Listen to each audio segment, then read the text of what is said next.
Sebelumnya bisa memperkenalkan diri terlebih dahulu. Ya,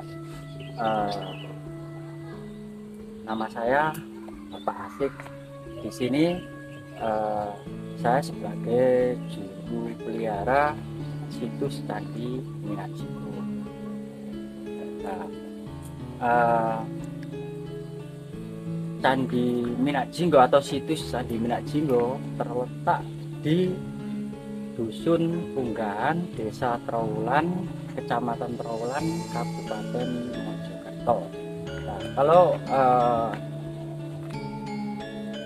untuk menggali tentang sejarah situs Candi Minyak Jinggo, memang diperlukan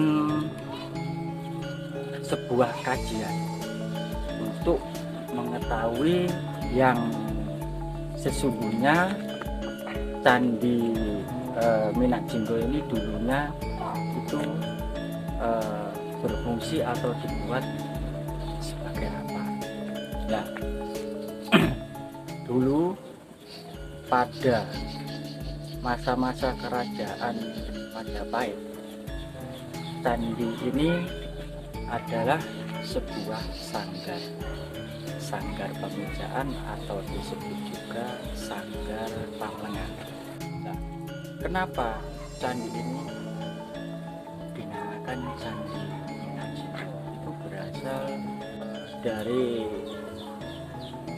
Balai Pelestarian Cagar Budaya atau BPCB itu mengadakan ekskavasi percobaan, ekskavasi budaya. Nah, dalam ekskavasi tersebut menemukan sebuah struktur fondasi candi. Yang kedua, bongkahan-bongkahan batu yang merupakan atau fungsinya sebagai tubuh candi, kepala candi, dan mahkota candi. Sedangkan kalau batu merah itu sebagai fondasi candi. Jadi bangunan di situs Candi Minyak Jinggo ini ada macam material bangunan. Yang pertama batu andesit, yang kedua batu merah. Nah, kenapa candi ini kok bangunannya berbeda dengan candi-candi yang ada di Trawulan? Nah, kita kembali karena ini dulu ada tempat suci gitu.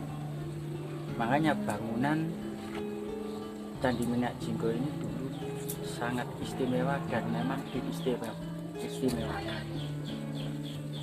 Nah, pendiri atau pembuat Candi Minyak Jinggo itu di masa Raja Hayam Wuruk yang mendirikan sebuah tempat suci dengan tujuan itu untuk mendekatkan diri kepada Tuhan Yang Maha Esa.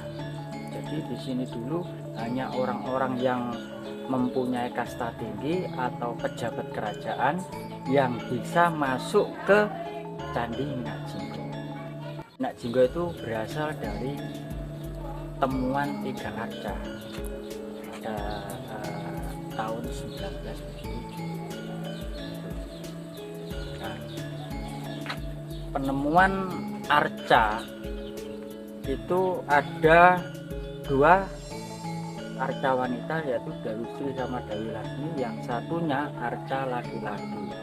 Nah, arca laki-laki inilah oleh masyarakat sekitar itu dinamakan arca Minyak Jinggo.